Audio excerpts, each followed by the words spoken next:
Hi friends, मैं हूं योगेंद्र कुमार जायसवाल और आप देख रहे हैं सक्सेस ट्रैक। जो बचा था वीडियो में ग्राइंडिंग व्हील का, उसको चलिए हम लोग थर्ड पार्ट स्टार्ट करते हैं।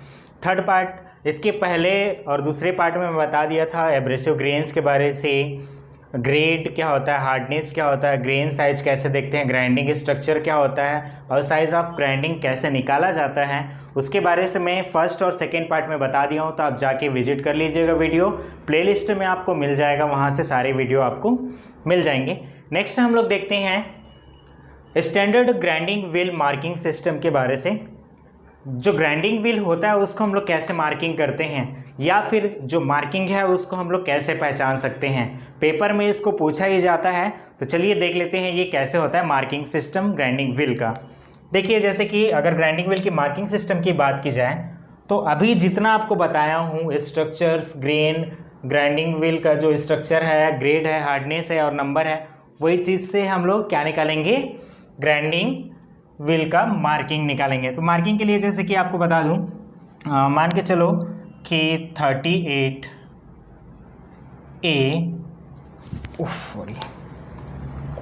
46K 5VBE, मान के चलो कि ऐसे आपको दिया है इस ग्राइंडिंग व्हील पर। अगर ये दिया हुआ है तो आपको इसको देख के पूरा पहचान में आना चाहिए। पेपर में यही पूछता है कि ये जो 38A है वो क्या शो करता है, या 46 है वो क्या शो करता है, या K लिखा है वो क्या शो करता है, या 5 क्या है, इसको पूछता ही है।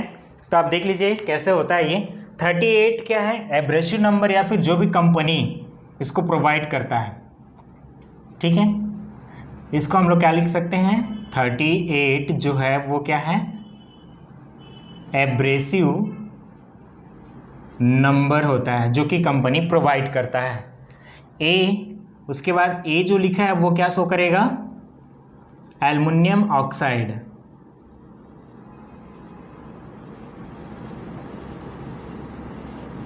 एल्युमिनियम ऑक्साइड क्या है, एब्रेसिव है, ठीक है, आर्टिफिशियल एब्रेसिव। नेक्स्ट है 46 क्या शो करता है आपको, ग्रेन साइज। एक ग्रेन साइज को डिनोट किया जाता है 46 नंबर द्वारा। और के यहाँ पर क्या शो करेगा, ABCDEFGHIJKLMN के, है ना। तो के जो रहता है ये क्या शो करता है, ग्रेड को। जो रहता है ना A से Z तक का ग्रेड जो होता है उसको शो करता है, ग्रेड को। और ये कौन से ग्रेड के अंतर्गत आता है, के जो है A से लेके H तक तो सॉफ्ट ग्रेड है, मीडियम ग्रेड I से लेके P तक तो ये किस में आ जाएगा, मीडियम ग्रेड में आ जाएगा, मीडियम ग्रेड, ठीक है। लास्ट 5 क्या शो करता है, स्ट्रक्चर को।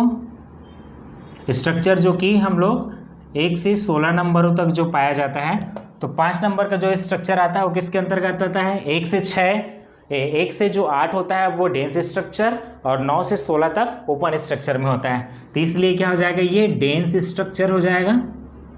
और वी भी जो है वो क्या शो करेगा, VB विट्रीफाइड बॉन्ड, मतलब कि ये सिर्फ और सिर्फ बॉन्ड को शो करेगा।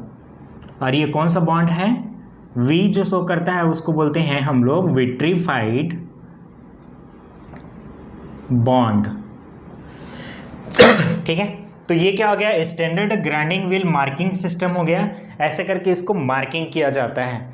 पेपर में यहाँ से पूछा ही जाता है, तो इस चीज़ को याद रखिएगा। ये सारी चीज़ किसी को भी पूछ सकता है, के क्या शो कर रहा है, ए क्या शो कर रहा है, तो आपको इसको जानकारी रखना जरूरी है। नेक्स्ट है some point on grinding wheel.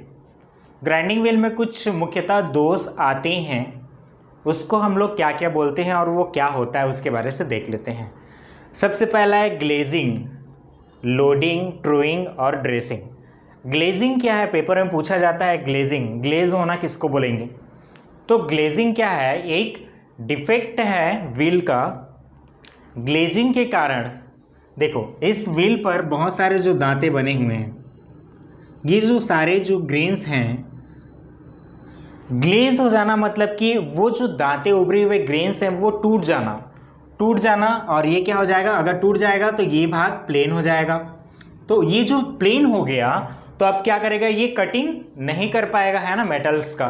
तो कटिंग नहीं कर पाया मतलब कि वो क्या हो गया, ग्लेज हो गया।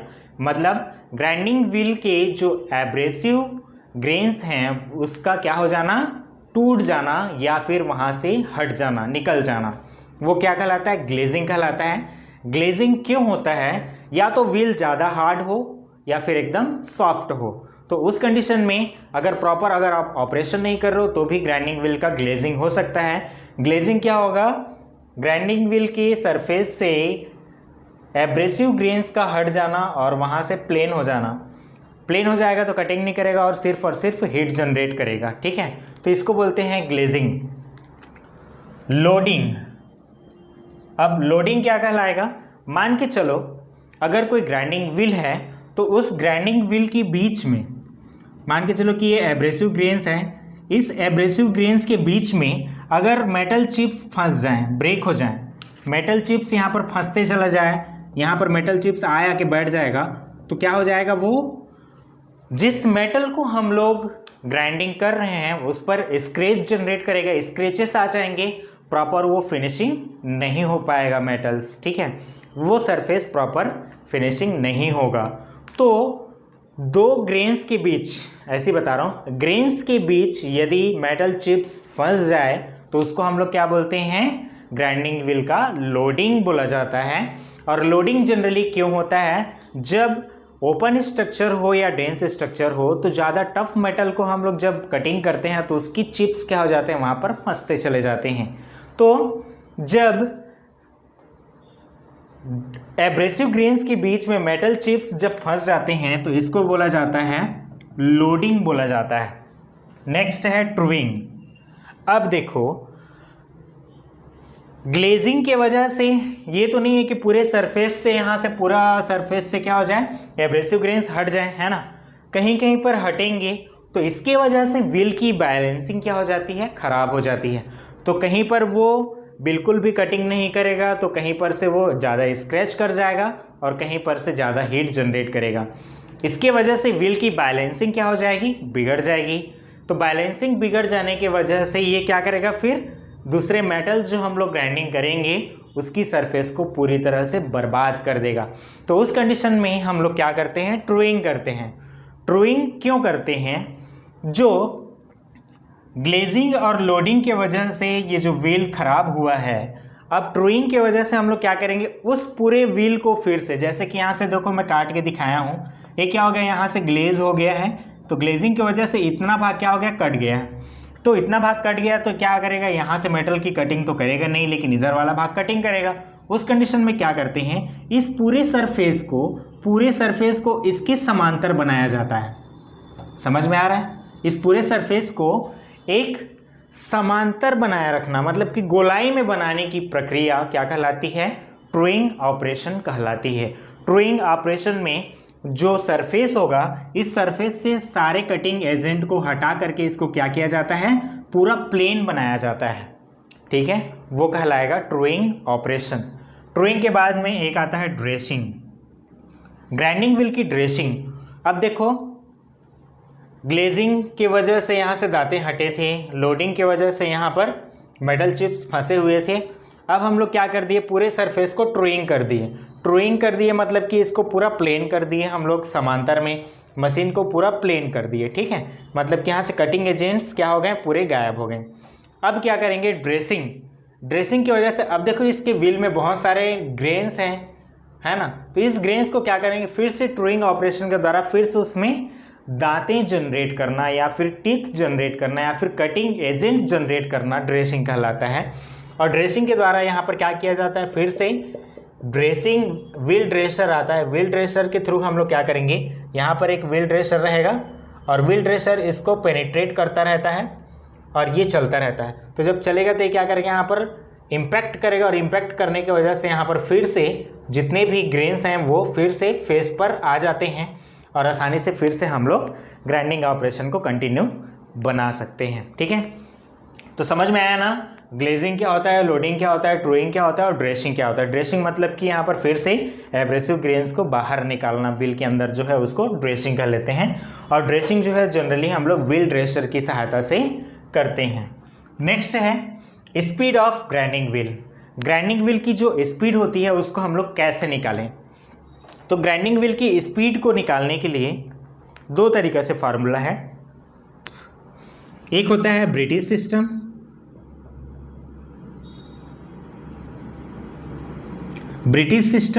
ब्रिटिश सिस्टम का जो फॉर्मूला होता है वो क्या रहेगा?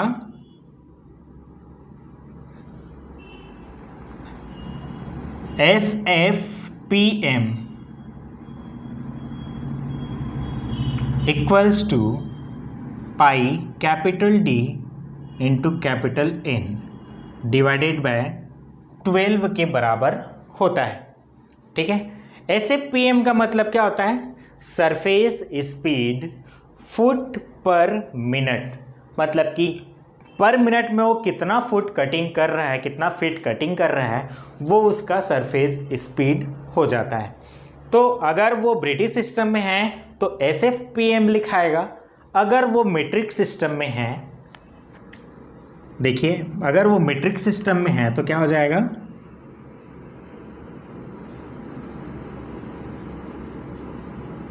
मीट्रिक सिस्टम में है तो यहाँ पर ये चेंज हो जाएगा SMPM।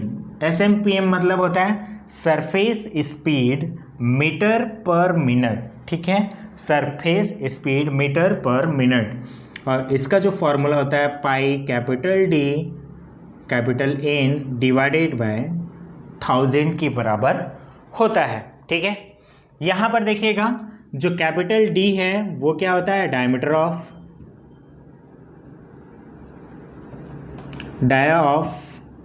व्हील,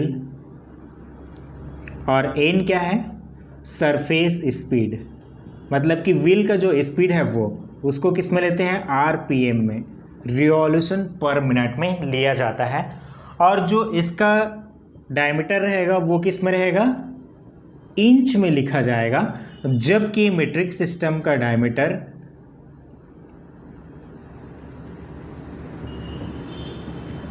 mm में लिया जाता है।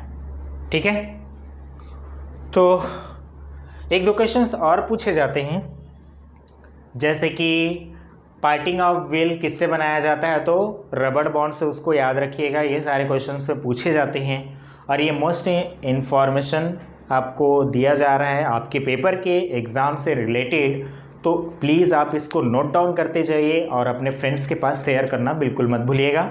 And thanks for watching this video, thank you so much. यदि आपने अभी तक मेरे चैनल को सब्सक्राइब नहीं किया है तो सब्सक्राइब करना बिल्कुल मत भूलिएगा। तो ठीक है फ्रेंड्स, मिलते हैं नेक्स्ट वीडियो में, तब तक के लिए stay home, stay safe. Thanks for watching this video.